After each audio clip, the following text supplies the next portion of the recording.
my heart to sing thy grace. Streams of mercy never cease. Call for songs of loudest praise.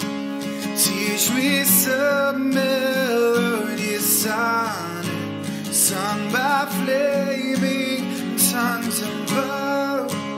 Praise his name, fixed upon the name of God, redeeming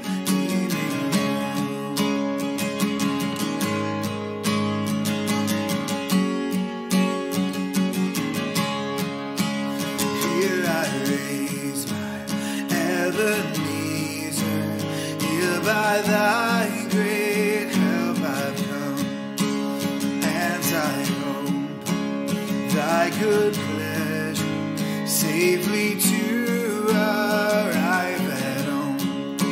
Jesus saw me when a stranger, wandering from the fold of God. He to rescue me from danger interposed his precious blood.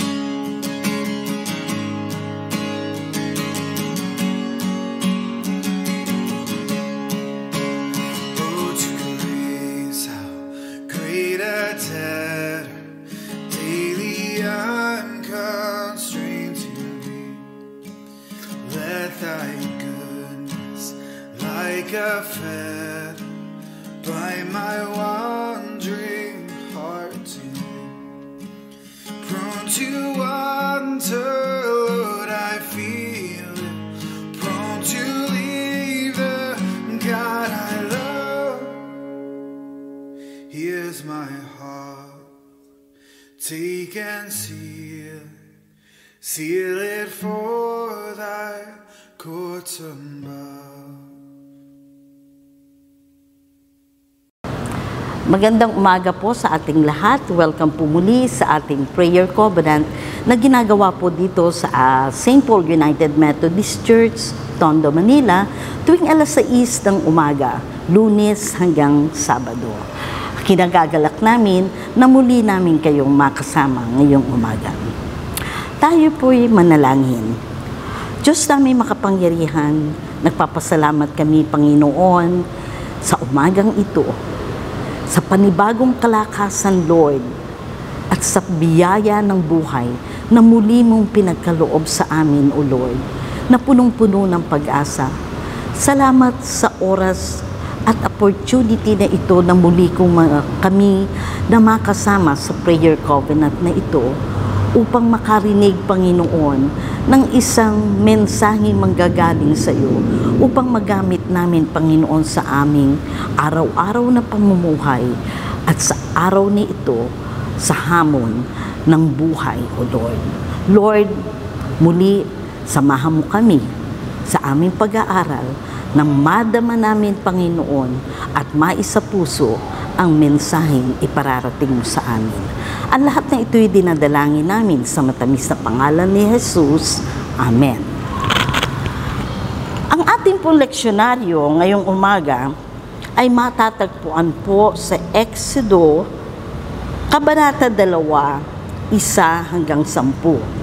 At ito po ang sinasabi, talatang 1, may mag-asawang buhat sa lipi ni Levi. Talatang 2, na nagkaanak ng lalaki, napakaganda ng bata, kaya 3 buwan itinago ng ina. Talatang 3, nang hindi na ito maaaring itago pa, kumuha siya ng isang basket na yari sa sanga ng tambo at pinahira ng alkitran. Pagkatapos, isinilid niya rito ang bata at inilagay sa talahiban sa gilid ng ilog. Talatang 10, nang malaki na ang bata, dinala siya ng kanyang ina sa prinsesa at siya'y itinuring na anak nito.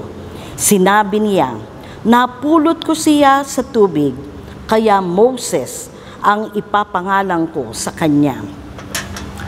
Ang mga talatang ito ay kasaysayan ng kwento ng batang si Moses. And it is also the story of deliverance, the start ng deliverance ng mga anak ng Diyos o ng mga Hebreo na nasa Ehipto.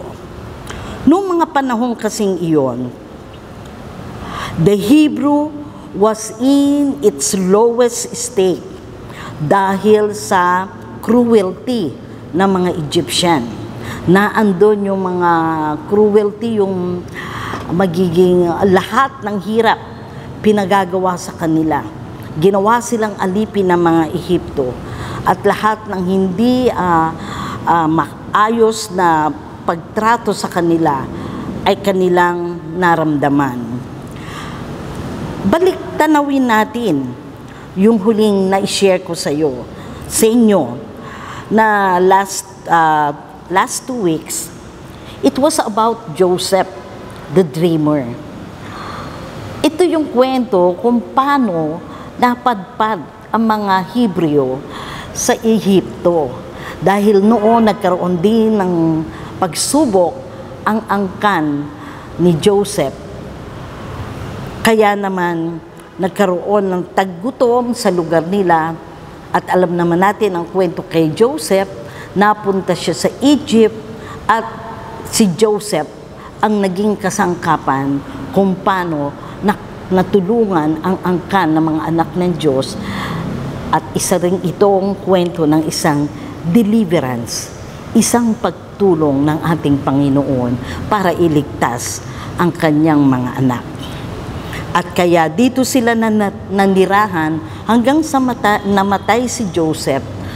At dito sa Ehiptong ito, dumami ang mga Hebreo at ito ang naging sanhi ng kinatakot ng mga Ehipsyo at ang kinatatakot nila ay baka ang mga Hebreo ang maghari sa kanila. Kaya sila ay pinahirapan, hinigpitan sila at dumating pa sa punto na ang lahat na ipanganganak na batang lalaki ay pinapatay para walang magrebelde, walang isang lalaki na mamumuno na magrebelde sa kanila.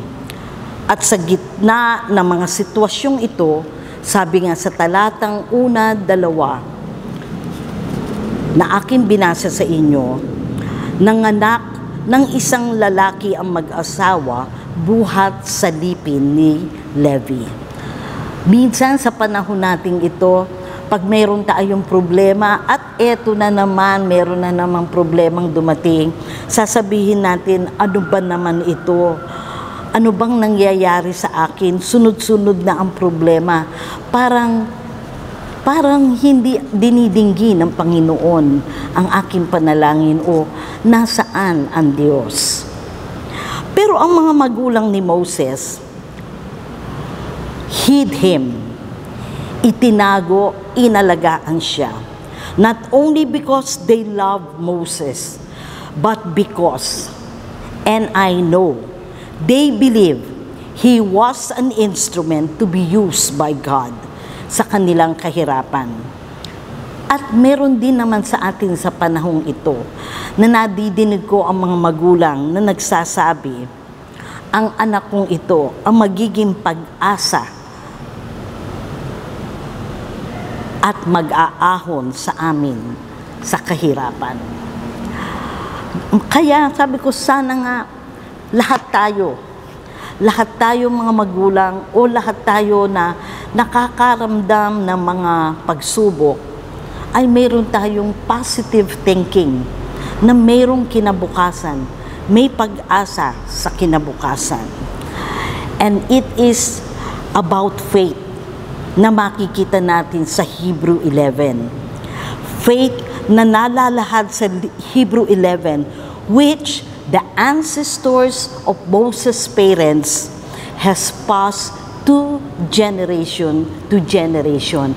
At ngayon naman, sa kwento ni Moses. Ano nga ba ang faith? It is believing in God's ability to do something and believing to His faithfulness. Yung veracity o pagkamatotoo sa pangako ng Diyos. Sa kahirapan man, sa kaligayahan man, panghawakan natin ang pangako ng Diyos. Anumang sitwasyon, naroroon tayo. But these things, it doesn't mean na kung ikaw ay anak ng Diyos, at makikita naman natin to sa kwento. Marami na tayong kwentong nabasa sa buhay ng ating mga ancestors sa Biblia at maging sa buhay natin. Na we Christians, na tayong mga Kristiyano, na mga anak ng Diyos na sinasabi natin, na hindi tayo ligtas na makaramdam ng sufferings, ng pain. At kadalasan, ito ang nagiging misconception ng maraming Kristiyano sa atin, na para bang ang Panginoon ay isang superhero, na pag kailangan mo siya at nasa kagipitin ka, ito kaagad to the rescue. It is not being a Christian, meron kang magandang buhay, magandang trabaho, and all material things will be yours, nandiyan. Ito ay mga misconception natin, na pag tayo'y anak ng Diyos, hindi tayo dadaan sa hirap. So, katulad din sa kwento ng ating mga ancestors, at dito sa mga talatang ito, it is the start of the deliverance of the people of God from Egypt. At dito din magmumula na sila ay dadalhin sa lupang pangako. Deliverance, I will use with a meaning of help. Pag sinabing deliverance, ito ay help lang, makakatulong sa atin, that will give relief o maiibisan yung mga dinadala natin. It will give relief and bring relief in our life. Makakatulong maibisan ang ating mga dalahin, at makakatulong ito na mapagdaanan natin at mapaglabanan ang mga kagipitan o kasawian na ating hinaharap. Ang mga salita ng Diyos o gospel, makakaibisan ito ng atin. Makakatulong ito dahil dito mababasa mo yung mga pangako ng Panginoon. Dito mababasa mo kung anong sitwasyon ka nandoon sa buhay. Minsan ito ang tumutugon. Naramdaman nyo na ba yung minsan meron kayong problema at sinearch ninyo at iyon ang binigyan yung perspective na sa inyong problema you keep still and you read the Word of God. Minsan, eksakto pagbukas mo ng Bible, these words of God will answer your questions. Yung agam-agam mo sa yung pag-iisip at sa iyong puso, matutugunan ka agad pagbukas mo ng Bible. And knowing the sufficiency of Christ's love, kung alam mo talagang mahal ka ng Panginoon, may relasyon ka sa ating Panginoon, madadama mo yung kahit may problema ka, naandun ang kapanatagan. At pangatlo, tayong mga Kristiyano, mga anak ng Diyos, na nakaramdam ng mga pagpapala ng Panginoon, pwede tayo maging instrumento.